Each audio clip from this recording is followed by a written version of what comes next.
ಎಲ್ಲರಿಗೂ ನಮಸ್ಕಾರ. Day 31 of cutting series. Shoulder day ಇತ್ತು. ಶೋಲ್ಡರ್ ಮತ್ತು ಸ್ವಲ್ಪ ಚೆಸ್ಟ್. ಫಸ್ಟು ಶೋಲ್ಡರ್ಸಿಂದ ಸ್ಟಾರ್ಟ್ ಮಾಡಿದೆ. ಶೋಲ್ಡರ್ ಎಕ್ಸಸೈಸ್ ಸ್ಟಾರ್ಟ್ ಮಾಡಿದೆ. ಶೋಲ್ಡರ್ಸ್ ಏನಕ್ಕೆ ನಾವು ತುಂಬ ಇಂಪಾರ್ಟೆಂಟ್ ಮತ್ತು ಶೋಲ್ಡರ್ಸ್ ನಮಗೆ ಏನಕ್ಕೆ ತುಂಬ ಒಳ್ಳೆ ಲುಕ್ ಕೊಡುತ್ತೆ ಅಂತಂದರೆ, ನಮ್ಮ ಹೈಟ್ ವಿಡ್ತ್ ಕಾಣಬೇಕು ಅಂತಂದರೆ, ಮೀನ್ಸ್ ಬಾಡಿ ಫುಲ್ಲು ಹೈಟಲ್ಲಿ ನೋಡಿದಾಗ ಒಳ್ಳೆ ಚೆನ್ನಾಗಿ ಕಾಣಿಸ್ತಿದ್ದಾರೆ ಅಂತ ಹೇಳತ್ತೆ ಅಂದರೆ, ನಮ್ಮ ಬಾಡೀಲಿ ಶೋಲ್ಡರ್ಸ್ ತುಂಬ ಮ್ಯಾಟ್ರ್ ಆಗುತ್ತಾಗ, ಶೋಲ್ಡರ್ಸ್ ಜಾಸ್ತಿ ಕಾಣಿಸುತ್ತಾಗ. ಸೊ ಶೋಲ್ಡರ್ಸ್ನ ಕ್ಲೀನಾಗಿ ಟ್ರೈನ್ ಮಾಡಬೇಕು. ರೇರ್ ಡೆಲ್ಟ್ ಮತ್ತು ಲ್ಯಾಟ್ರಲ್ ಹೆಡ್ ಅಂತಂದರೆ ಮೀಡಿಯಲ್ ಹೆಡ್ ಅಂತಲೇ ಹೇಳ್ಬೋದು. ಸೊ ಫಸ್ಟ್ ಎಕ್ಸಸೈಸ್ ಬಂದು ಶೋಲ್ಡರ್ ಪ್ರೆಸ್ ಮಾಡಿದೆ. ಶೋಲ್ಡರ್ ಪ್ರೆಸ್ಸಲ್ಲಿ ನೀವು ನೋಡ್ಬೋದು ಆ್ಯಂಗಲ್ಸ್ ಡಿಫ್ರೆನ್ಸ್ ಆದಾಗ ಒಂದು ಬೆಂಚ್ ಸ್ಟ್ರೈಟ್ ಕೂರೋದಕ್ಕಿಂತ ಚೂರು ಸಿಟ್ಟಿಂಗ್ ಪೊಸಿಷನ್ ಕೂತಿರೋದನ್ನ ಒಂಚೂರು ಮುಂದೆ ಕೂತ್ಕೊಂಡ್ರೆ ಬೆನ್ನಿಗೆ ಆರ್ಚ್ ಆಗುತ್ತೆ. ಆವಾಗ ಫ್ರಂಟ್ ಡೆಲ್ಟಿಗೆ ಪ್ರಾಪರಾಗಿ ಬಿಡುತ್ತೆ. ಫ್ರಂಟ್ ಡೆಲ್ಟಿಗೆ ಪ್ರಾಪರಾಗಿ ಬಿದ್ದಾಗ ಆಲ್ಮೋಸ್ಟ್ ನೀವು ವಾರ್ಮಪ್ ಆಗ್ಬೋದು, ಇಲ್ಲ ಫಸ್ಟ್ ಎಕ್ಸಸೈಸ್ ಹೆವಿನಾರು ಹೋಗ್ಬೋದು. ಫಸ್ಟ್ ನಾನು ವಾರ್ಮಪ್ ಮಾಡಿದೆ. ಸೊ ವಾರ್ಮಪ್ ಮಾಡಿದ್ರಿಂದ ಫ್ರಂಟ್ ಡೆಲ್ಟು ಆಲ್ಮೋಸ್ಟ್ ನಂದು ಎಂಗೇಜ್ ಆಗಿತ್ತು ಫಸ್ಟ್ ಎಕ್ಸಸೈಸಲ್ಲೇ. ಫಸ್ಟ್ ಎಕ್ಸಸೈಸ್ ಶೋಲ್ಡರ್ ಪ್ರೆಸ್ ಆಯಿತು. Second exercise chest supported lateral raises ಮಾಡಿದೆ. ಕಂಪೇರಿಂಗ್ ಲ್ಯಾಟ್ರಲ್ ರೈಸ್ ಮತ್ತು ಚೆಸ್ಟ್ ಸಪೋರ್ಟೆಡ್ ಲ್ಯಾಟ್ರಲ್ ರೈಸ್ಗೆ, ಚೆಸ್ಟ್ ಸಪೋರ್ಟೆಡ್ ಲ್ಯಾಟ್ರಲ್ ರೈಸು ಸ್ವಲ್ಪ ಮಾಡೋದಕ್ಕೆ ಕಷ್ಟ. ಯಾಕಂತಂದರೆ ಬಾಡಿ ಆಲ್ಮೋಸ್ಟ್ ಫಿಕ್ಸ್ಡ್ ಪೊಸಿಷನಲ್ಲಿರುತ್ತೆ. ಫಿಕ್ಸ್ಡ್ ಪೊಸಿಷನಲ್ಲಿ ಇದ್ದಾಗ ಆಲ್ಮೋಸ್ಟ್ ನಾವು ಯಾವುದೇ ಜರ್ಕ್ ಅಂತಂದರೆ ಹಿಂದೆ ಮುಂದೆ ಹೋಗೋಕ್ಕಾಗಲ್ಲ ಯಾವುದೇ. ಆದ್ದರಿಂದ ಶೋಲ್ಡರ್ಗೆ ಇದು ತುಂಬ ಚೆನ್ನಾಗಿ ಬೀಳುತ್ತೆ ಲ್ಯಾಟ್ರಲ್ ಹೆಡ್ಡಿಗೆ. So second exercise chest supported lateral raise ಮಾಡಿದೆ. ಲ್ಯಾಟ್ರಲ್ ರೈಸಲ್ಲಿ ನೋಡ್ಬೋದು ಆ್ಯಂಗಲಲ್ಲಿ ಯಾವ ಥರ ಕಾಣುತ್ತೆ ಅಂತ, ಯಾವ ಆ್ಯಂಗಲಲ್ಲಿ ಮಾಡಬೇಕು ಅಂತ. ಲ್ಯಾಟ್ರಲ್ ರೈಸಲ್ಲಿ ಸುಮ್ಮನೆ ಸೈಡ್ ಎತ್ತದಲ್ಲ, ಆಲ್ಮೋಸ್ಟ್ ಶೋಲ್ಡರ್ ಫೀಲ್ ಆಗೋಂಗೆ ಮಾಡಬೇಕು. ಲ್ಯಾಟ್ರಲ್ ರೈಸ್ ಮಾಡಬೇಕಾದ್ರೆ ಆಲ್ಮೋಸ್ಟ್ ಕೆಲವೊಬ್ಬೊಬ್ಬರು ತುಂಬ ನಮ್ಮ ಶೋಲ್ಡ್ರ್ ಲೆಂತ್ಗಿಂತ ಶೋಲ್ಡ್ರ್ ಹೈಟ್ ತಂದರೆ, ಈಗ 1 ಆರ್ಮ್ ಡಿಸ್ಟೆನ್ಸ್ ತೊಗೊಬೇಕಾದ್ರೆ ನಾವು ಎಷ್ಟು ಮುಂದೆ ಇಡ್ತೀವಿ ಕೈನ ಸ್ಟ್ರೈಟಾಗಿ ತಗೋಬೇಕಾದಾಗೆಲ್ಲ, ಅಷ್ಟು ಆ್ಯಂಗಲಲ್ಲಿ ಎತ್ತೋದಕ್ಕಿಂತ ತಲೆವರೆಗೂ ಎತ್ತುತ್ತಾರೆ ಶೋಲ್ಡರ್ಸ್ನ. ಆ ಥರ ಎತ್ತೋದ್ರಿಂದ ಆಲ್ಮೋಸ್ಟ್ ನಮ್ಮ ಟ್ರ್ಯಾಪ್ಸ್ ಎಂಗೇಜ್ ಆಗುತ್ತೆ. ಟ್ರ್ಯಾಪ್ಸ್ ಎಂಗೇಜ್ ಮಾಡೋದಕ್ಕೆ ನಾವು ಶೋಲ್ಡರಿಗೆ ಲ್ಯಾಟ್ರಲ್ ರೈಸ್ ಮಾಡ್ತಾ ಇಲ್ಲ. ನಾವು ಮಾಡ್ತಿರೋದು ಲ್ಯಾಟ್ರಲ್ ರೈಸಿಗೆ ಮೀಡಿಯಲ್ ಹೆಡ್ ಎಂಗೇಜ್ ಆಗಬೇಕು ಅಂತ. ಆಲ್ಮೋಸ್ಟ್ ನಮ್ಮ ಶೋಲ್ಡ್ರಿಗಿಂತ ಒಂದು ಚೂರು ಡೌನ್ ಇದ್ರೂ ಪರವಾಗಿಲ್ಲ, ಏನು ಶೋಲ್ಡ್ರ್ ಲೆವೆಲ್ಗೆ ಮಾಡಬೇಕು, ಶೋಲ್ಡ್ರ್ ಲೆವೆಲ್ಗಿಂತ ಜಾಸ್ತಿ ಮಾಡಬೇಕು ಅಂತೇನಿಲ್ಲ. ಶೋಲ್ಡರ್ ಲೆವೆಲ್ಗಿಂತ ಸ್ವಲ್ಪ ಕಮ್ಮಿ ಇದ್ರೂ ನಡೆಯುತ್ತೆ ಆ exercise. So second exercise lateral raises ಆಯಿತು. ಥರ್ಡ್ ಎಕ್ಸಸೈಸ್ ಬಂದು ರಿಯರ್ ಡೆಲ್ಟ್ ಫ್ಲೈ ಮಾಡಿದೆ. ರಿಯರ್ ಡೆಲ್ಟ್ ಫ್ಲೈಸಲ್ಲೂ ನೋಡ್ಬೋದು ಆ್ಯಂಗಲ್ಸು ವಿಡಿಯೋದಲ್ಲೆಲ್ಲ ಕಾಣುತ್ತೆ ಕ್ಲೀನಾಗಿ ಯಾವ ರೀತಿ ಮೂವ್ ಮಾಡಬೇಕು ಅಂತ. ನಾನು ಇದು ಕೆಲವೊಬ್ಬೊಬ್ರು ಯಾವ ಥರ ಮಾಡ್ತಾರೆ ಅಂದರೆ, ಪೆಕ್ ಡೆಕ್ ಮೆಷಿನ್ಗೆ ಆಲ್ಮೋಸ್ಟ್ ಹೋಗಿ ಸ್ಟ್ರೈಟಾಗಿ ಕೂರ್ತಾರೆ. ಬಟ್ ನಾನು ಆ ಥರ ಕೂರಲ್ಲ. ನಾನು ಸ್ವಲ್ಪ ಟಕ್ಕಾಗಿ, ಅಂದರೆ ಗ್ಯಾಪ್ ಇರಬೇಕು, ತಲೆ ಮಾತ್ರ ಸಪೋರ್ಟಿಗೆ ತಲೆ ಕೊಟ್ಟು ವ್ಯಾಕ್ಯೂಮ್ ಅಂದರೆ ಆರ್ಚ್ ಆಗೋ ಥರ ಬಾಡಿ ಒಂದು ಸಿ ಶೇಪ್ ಆರ್ಚ್ ಆಗಬೇಕು.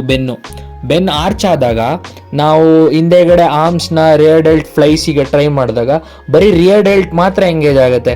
ನಮ್ಮದು ಟ್ರ್ಯಾಪ್ಸ್ ಆಗ್ಬೋದು, ಬ್ಯಾಕ್ ಆಗೋದು ಎಂಗೇಜ್ ಆಗಲ್ಲ ಆಗ. ಸೊ ಬ್ಯಾಕಿಗೆ ಸ್ವಲ್ಪ ಗ್ಯಾಪ್ ಕೊಟ್ಟರೆ ನೀವು ಅದರಲ್ಲಿ ವಿಡಿಯೋಲಿ ನೋಡ್ಬೋದು, ಸೈಡ್ ಆ್ಯಂಗಲಲ್ಲಿ ಕಾಣಿಸುತ್ತೆ. ಸೈಡ್ ಆ್ಯಂಗಲಲ್ಲಿ ಕಾಣಿಸಿದಾಗ ನಿಮ್ಗೆ ಅರ್ಥ ಆಗುತ್ತೆ ಯಾವ ಥರ ಹೆಂಗೆ ಮಾಡಬೇಕು ಅನ್ನೋದು. So third exercise rear delt fly ಆಯಿತು. ಆಲ್ಮೋಸ್ಟ್ ಒಂದು 45 to 70 ಡಿಗ್ರಿ ಆ್ಯಂಗಲಲ್ಲಿ ಮೂವ್ ಮಾಡಿ. ಆಲ್ಮೋಸ್ಟ್ ಏನು ಜಾಸ್ತಿ ಮೂವ್ ಮಾಡಬೇಕು ಅಂತೇನಿಲ್ಲ. ಈಗ ಒಂದು ರೆಸ್ಟ್ ಪೊಸಿಷನಿಂದ ಒಂದು ಚೂರು 45 to 60 ಡಿಗ್ರಿ ಆದರೆ ಸಾಕು.